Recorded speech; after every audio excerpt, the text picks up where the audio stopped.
എന്റെ അമ്മേ.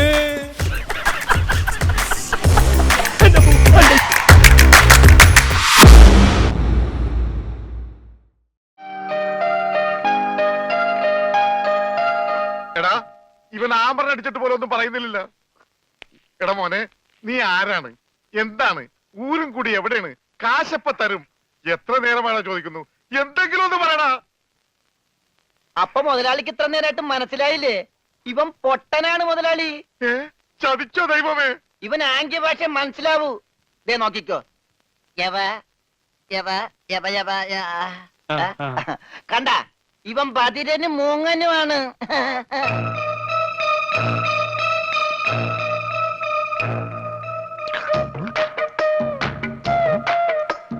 എടാ സത്യം പറഞ്ഞു, നിന്റെ വീട് എവിടെയാണ്? എന്ത് വീടാ രമണ? ആംഗ്യ ഭാഷ ചോദിക്കും മുതലാളി. എന്നാ ഊരും കൂടി എവിടെയാണ് ആംഗ്യ ഭാഷ ചോദിക്ക്. ആംഗ്യ ഭാഷ ഞാൻ കാണിച്ചു തരാം. എടാ നിന്റെ ഊരും കുടിയും എവിടെയാണ് നിന്റെ? അയ്യോ കഞ്ഞി കൊടുത്താ പറയാന്ന്. എന്നാ മൂണുങ്ങ്. നിന്റെ ഊരും കുടി എവിടെയാണ് പറ. അത്തായത് നിന്റെ ഇനി നീ ഊരണ്ട. ഓക്കെ മോനെ മോനെ, വീട് നിന്റെ എവിടെയാണ്?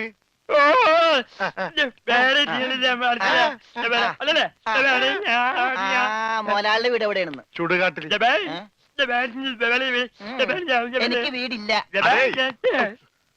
ഞാന് കേരളത്തിന് അങ്ങേയറ്റം മുതൽ ഇങ്ങേയറ്റം വരെയുള്ള എല്ലാ നാടുകളും ആംഗ്യ ഭാഷ കാണിച്ചു തരാം. ആംഗ്യ ഭാഷയിൽ ആംഗ്യ ഭാഷയിൽ ജബ ജബ ഊര്. അതെന്താ മുതലാളി? ഇവിടെ കണ്ണൂരിന്നാണ് ഞാൻ പറഞ്ഞത്, നിനക്ക് മനസ്സിലായില്ലേ? ഇപ്പൊ പറഞ്ഞപ്പോ മനസ്സിലായി. ഈ പൊട്ടന് മനസ്സിലായി, എന്നിട്ട് ഈ ഒറിജിനൽ പൊട്ടന് മനസ്സിലായിട്ടില്ല. കാലടി ചോദിക്കും മുതലാളി. ഇത് ഓക്കെ. കാല് കാല് കാല് കാല് ജബ അടി. അയ്യോ കാലടി കാലടി കാലടി. വെട്ടൂര് ചോദിക്കട്ടെടാ, വെട്ടൂര്. വെട്ടൂര് ചോദിക്കണം. വെട്ടിക്കൊല്ലും പണ്ടാരടക്കാൻ അവനേത് ഗുദാമെങ്കിലായിട്ട് ഇത് ചോദിക്കട്ടോ. നിനക്കെന്ന് പറയാൻ കാശ് പണം എന്താണ്? ഞാൻ കോഴിക്കോട് ചോദിക്കും. മോനെ മോനെ, കോഴി കോഴി കോഴി കോഴി ഡാൻസ് അല്ലടാ, കോഴി കോഴി കോഴി കോഴി കോട് കോടെങ്ങനെ പറയും? അതെ കോച്ചുവാദം വരുമ്പോ കോടും ഇല്ല ഇങ്ങനെ. കോട് കോഴിക്കോട് കോഴിക്കോട് രക്ഷപ്പെട്ട്. ഓംലെറ്റ് മേടിച്ചു കൊടുക്കാം. കോട്ട് കൊല്ലിച്ച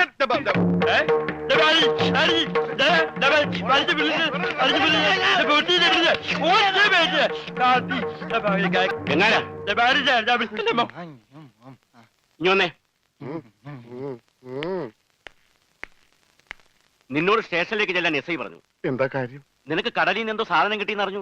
കിട്ടിയ സാധനമായിട്ട് ചെല്ലാനാ പറഞ്ഞേ.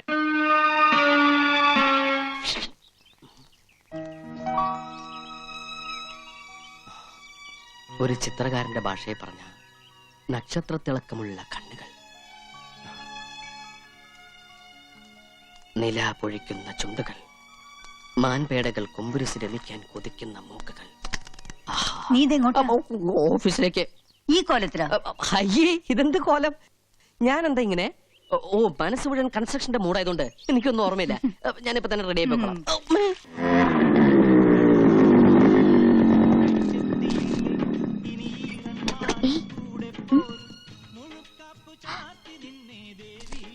പോയോ? നോക്കിയേ, എന്താ ഇത്? എന്ത്? പുതിയ തുമ്പിക്കയോ?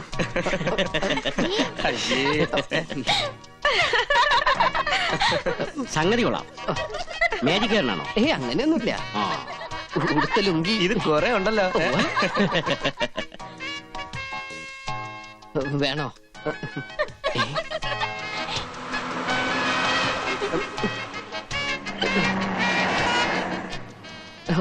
ബൈക്കിന് വെയിലുള്ളാതിരിക്കാൻ വേണ്ടി കൊണ്ടു നടക്കുന്ന റെയിൻകോട്ടാ. സോറി.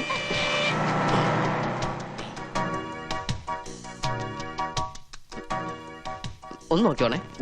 നോക്കിക്കോളാം. നോക്കിയാ മതി, അടിച്ചു മാറ്റരുതേ. എവിടെ പോയത്? Hi hi. എന്തൊക്കെ വാങ്ങി നോക്കട്ടെ.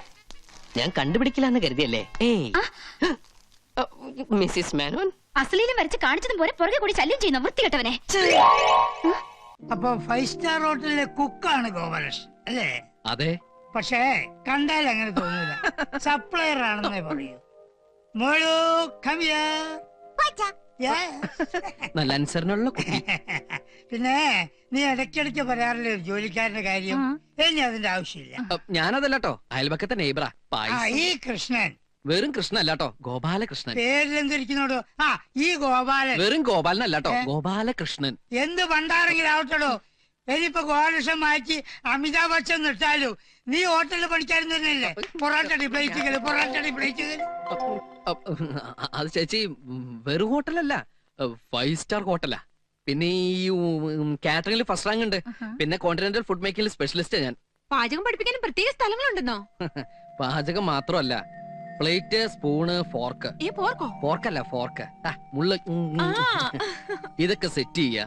ഭക്ഷണം കഴിക്കാൻ വരുന്നവരുടെ മുമ്പിൽ ഗ്ലാസ്സിൽ എങ്ങനെ വെള്ളം ഒഴിച്ചു കൊടുക്കാം എന്ന് തുടങ്ങി കട്ടില് എങ്ങനെ നമ്മൾ ഷീറ്റ് വിരിക്കണം എന്ന് വരെ പഠിക്കണം. ഒക്കെ സാഹിബിനെ കണ്ടുകൊടുത്താ. വീട്ടിലാരൊക്കെ ഉണ്ട്? വീട്ടില് സത്യം പറഞ്ഞാൽ ഒറ്റത്തടിയാ. അപ്പൊ ഗോപാലകൃഷ്ണൻ ജോലിയൊക്കെ കഴിഞ്ഞ് ഉറങ്ങാൻ മാത്രം ഇവിടെ വരുമല്ലേ? ഹേയ്, എനിക്കങ്ങനെ എപ്പോഴും ജോലി കൊണ്ട കാര്യമൊന്നുമില്ല. പിന്നെ വല്ലപ്പോഴും സൂപ്പർവൈസ് ചെയ്യാൻ ചെല്ല. മിക്കവാറും സമയങ്ങളിൽ ഞാൻ ഇവിടെയൊക്കെ തന്നെ കാണും. എവിടെ ഗോപാലകൃഷ്ണന്റെ വീട്? എറണാകുളോ? എന്റെ കർത്താവേ, അതെന്റെ സൂസിയുടെ നാടല്ലയോ? സൂസിയോ? അതാരാ സാർ? എന്റെ വോയിഫ്. ആഹാ. ഡാർലിംഗ് എപ്പോഴും പറയും, അച്ചായോ കഴിക്കുവാണെങ്കിൽ 5 സ്റ്റാർ ഹോട്ടലിലെ പായസം കഴിക്കണമെന്ന്. സാറിന്റെ വൈഫ് 5 സ്റ്റാർ ഹോട്ടലിലാണോ വർക്ക് ചെയ്യുന്നത്? എടോ, അവള് സാധാരണ ബ്രേക്ക്ഫാസ്റ്റ് കഴിക്കാൻ പോകുന്നത് പോലെ ഒരു 5 സ്റ്റാറില, ലഞ്ച് മറ്റൊരു 5 സ്റ്റാറിൽ, ഡിന്നർ ഒരു 5 സ്റ്റാറിൽ. എന്തിനവള് രാത്രി ഉറങ്ങാൻ പോകുന്നത് പോലെ ഏതെങ്കിലും ഒരു 5 സ്റ്റാറിലാ. അപ്പൊ സാറിന് ജോലി? എനിക്ക് എന്നാത്തിനാടോ ജോലി? അവളങ്ങ് ഫോറിനില്ലല്ലോ. I am Gopalakrishnan. Balakrishnan. Balakrishnan. Gopalakrishnan. You go മാൻ.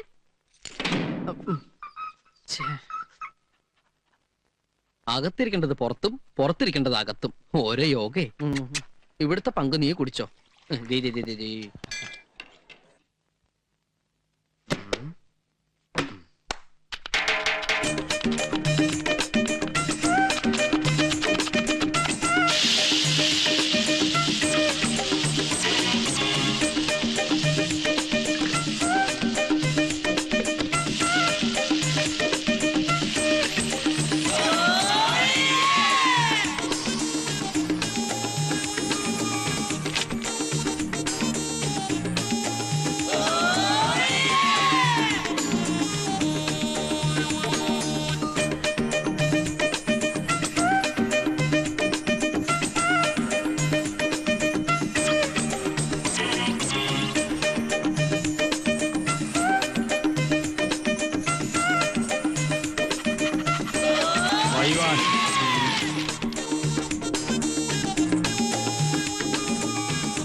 ഗോപാലകൃഷ്ണന്റെ അടുത്തേക്കാണല്ലോ ഈ പാദസരങ്ങൾ.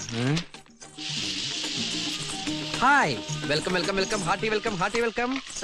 അയ്യേ, ഇതെന്താ വീട്ടിനുള്ള തട്ടുകടയാ? No no no no no, this is cooking lab. ഹോട്ടലിലേക്കുള്ള പുതിയ പുതിയ ഐറ്റംസ് പ്രിപ്പയർ ചെയ്ത് പഠിക്കാനുള്ള പരീക്ഷണശാലയാണ്. I mean food research centre, FRC India. ഇതാണ് അൽഫാനിയ കുച്ച് മഹായ്. ഹായ്. നോട്ട് ഹായ്, മഹായ്. ഇതൊരു വെസ്റ്റേൺ അറബിക് ചൈനീസ് കൊളാബറേറ്റഡ് ഫുഡാണ്. I see. No no no, ഐസിനകത്ത് ഇടില്ല. നാളെ ടിവിയിൽ ഒരു ഡെമോൺസ്ട്രേഷൻ ഉണ്ട്, അതിനുവേണ്ടി ഞാൻ പ്രിപ്പയർ ചെയ്തുകൊണ്ടിരിക്കുകയാണ്. I mean rehearsal. Hi, rehearsal ഇങ്ങനെയാണെങ്കിൽ ടിവി വരുമ്പോ എന്തായിരിക്കും സ്ഥിതി? നിങ്ങളെ പോലുള്ള വീട്ടമ്മമാർക്ക് വേണ്ടിയാണ് എന്റെ ശ്രമങ്ങളെല്ലാം. നിങ്ങളുടെ സംതൃപ്തിയാണ് എന്റെ സന്തോഷം. സോറി ഗോപാലകൃഷ്ണൻ, അയ്യോ, അവിടെ അവിടെ എന്ന് പറഞ്ഞാൽ മതി. ഞാൻ ഇന്നലെ വളരെ ചീപ്പായി പെരുമാറി. ഞങ്ങൾ ഇതൊക്കെ ഒന്ന് പഠിപ്പിച്ചു തരുമോ ഗോപാലകൃഷ്ണ? ഓ, വൈ നോട്ട്, ഷുവർ. ഞാൻ എല്ലാം പഠിപ്പിച്ചു തരും. ഈ ഗോപാലകൃഷ്ണൻ ഒരു തമാശ. അങ്ങോട്ട് പോണോ ഇങ്ങോട്ട് വിളിക്കണോ? ഇങ്ങോട്ട് വിളിക്കാം. Gopalakrishna, excuse me, please give me a way. This way. No body touching. Thank you. വേണേ ടേസ്റ്റ് ചെയ്തോളൂ കേട്ടോ. ഗോപാലകൃഷ്ണൻ. ഓ, എക്സ്ക്യൂസ് മീ. കാര്യം നമ്മൾ ഇന്നലെ കണ്ടെങ്കിലേ ഡീറ്റെയിൽ ആയിട്ട് പരിചയപ്പെട്ടില്ല. ഇന്നലെ നമ്മൾ ഡീറ്റെയിൽ ആയിട്ട് പരിചയപ്പെട്ടല്ലേ. സാറിന് പണിയൊന്നുമില്ലെന്നും വൈഫിനാണ് പണിയെന്നും. 5 സ്റ്റാർ വൈഫേ, ഇതൊക്കെ ഇന്നലെ പറഞ്ഞ കാര്യങ്ങളല്ലേ? എനിക്ക് ലേശം പണിയുണ്ടേ. അൽഫാനിയെ കൊച്ചുമക അടുപ്പത്തിരിക്കുക. കൊച്ചുമോനെ അവിടെ ഇരിക്കട്ടെ. ഓൻ വരട്ടെ. ഞാൻ സൂസിയോട് പറഞ്ഞ ഒരു വിസ ഒപ്പിച്ചേരട്ടെ. ഇപ്പോഴത്തെ ഈ സാഹചര്യത്തില് ദൈവം തമ്പുരാൻ വന്ന് സ്വർഗത്തിലേക്ക് വാന്ന് പറഞ്ഞു വിളിച്ചാലും ഞാൻ എങ്ങോട്ടേക്കില്ല. വെരി ബിസിയാണേ. പോവാൻ വരട്ടെ. ഇതെല്ലാം കൂടി നീ എങ്ങനെ മാനേജ് ചെയ്യും ഗോപാലേഷ? എന്ത് ചെയ്യാം, പറ്റിയൊരു അസിസ്റ്റന്റിനെ കിട്ടണ്ടേ? ഞാൻ മതിയോ? ഓ ഗോപാലേഷ, എന്നെ ഈ പാചകവിദ്യ ഒന്ന് പഠിപ്പിച്ചു തരുമോ? എനിക്കും എന്റെ മുറിയിൽ ഒരു തട്ടുകട തുടങ്ങാമല്ലോ. എന്ത് തേങ്ങാക്കോലയോ ആകട്ടെ, പാചകം പഠിപ്പിച്ചു തന്നില്ലേലും വേണ്ടില്ല, ഈ പെണ്ണുങ്ങളെ വളയ്ക്കണ വിദ്യയെങ്കിലും ഒന്ന് പഠിപ്പിച്ചു തരുമോ? അത് എളുപ്പ വഴിയല്ലേ. എങ്ങനെ? ആദ്യം ഒരു വലിയ കുപ്പിയിൽ 100 മില്ലി മൈലെണ്ണ എടുക്കുക. അതിനുശേഷം വളയ്ക്കാൻ ഉദ്ദേശിക്കുന്ന പെൺകുട്ടിയെ സെലക്ട് ചെയ്ത് കുളിപ്പിച്ച് മുമ്പിൽ നിർത്തുക. വൃത്തിയായിട്ട് ഇരിക്കട്ടെ. മൈലെണ്ണ കുപ്പിയുടെ അടപ്പ് തുറക്കുക, മാറ്റിവെക്കുക. അത് കഴിഞ്ഞ് ഈ മൈലെണ്ണ കുപ്പിയിൽ നിന്ന് 50 മില്ലിഗ്രാം മൈലെണ്ണ ഈ വലതയിൽ എടുത്ത് ഇങ്ങനെ ഒഴിക്കുക. കുപ്പി മാറ്റിവെക്കുക. അടുത്തതായി പെൺകുട്ടിയെ തിരിച്ചു നിർത്തുക. അവരുടെ നടുവിൽ ഈ എണ്ണ പുരട്ടുക. അതിനുശേഷം ഇങ്ങനെ മൃദുവായി തടവിക്കൊണ്ടിരിക്കുക. എന്ത് രസം! തടവിലിൽ ക്രൂരത സംഭവിക്കാതിരിക്കാൻ പ്രത്യേകം ശ്രദ്ധിക്കണം. എന്നോ ചാർത്തി പാടില്ലാന്ന്. പയ്യെ തിന്നാ പനയും തിന്നാം. ഇക്കാര്യത്തിൽ പനയും തിന്നണോ? ഇതൊരു ബനാന ടോക്കാണ്. Banana Toko? പഴഞ്ചൊല്ല്. അങ്ങനെ അവസാനം തടവി ഇതൊരു പദമെത്തി കഴിഞ്ഞാൽ ചെറുതായിട്ടൊന്ന് ചൂടാക്കുക. അല്ലെങ്കിൽ വെയിലത്തിർത്തിയാലും മതി. ഏത് വളയാത്ത പെൺകുട്ടിയും വളഞ്ഞിരിക്കും. നീ ആരാ ലാടവൈദ്യനോ മയിലെണ്ണയിട്ട് വളയ്ക്കാൻ? ഊതിയതല്ലേ? കാറ്റടിച്ചപ്പോ മനസ്സിലായില്ലേ? എടാ കൊച്ചനെ, നീ കൂടുതൽ നേളിക്കരുത്. അച്ഛന്റെ പ്രായമുള്ളൊരുത്തൻ മകന്റെ പ്രായമുള്ളൊരുത്തനോട് അമ്മയുടെ പ്രായത്തിലുള്ള പെൺകുട്ടികളെ കുറിച്ച് സംസാരിക്കാം. എടാ 4 തൈക്കളകൾ അകത്ത് നിൽക്കുന്നെന്ന് കരുതി നീ കൂടുതൽ ഷൈൻ ചെയ്യരുത്. ഞാൻ വിചാരിച്ച ഇപ്പൊ നിന്റെ അടുത്ത് പുറത്താക്കാൻ പറ്റും. പേടിപ്പിക്കണോ? ആണെന്ന് കൂട്ടിക്കോ. കടുക് വർത്തിയ മോത്തൊഴിക്കും. Bloody safari.